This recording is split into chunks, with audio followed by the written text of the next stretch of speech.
Herrian, beti erderaz badabil.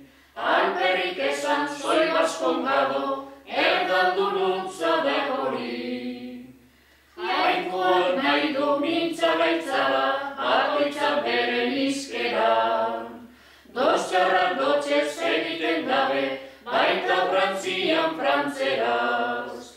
Gaztelan berriz erderaz beti, zerbaitik ez guk euskeraz. Gure maite honek espada, zer ikusirik besteraz.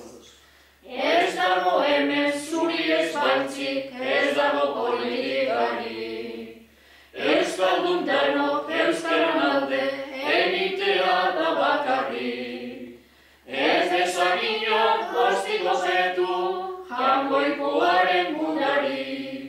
Euskal zaletu gaitean danok, inor negeratu barik.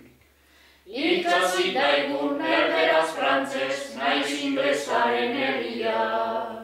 Ikaste hori ontza daukagu, baina berengo geurgia. Hizkuntza danak burgarri dira, aitortu nahi detegia. Baina guretzat burgarriena, euskera maitagarria. Euskera nahi dut goizetan, euskera arratzaldetan. Baita gabazan eusetan, euskera nahi dut bizi guztiko, jardunetan.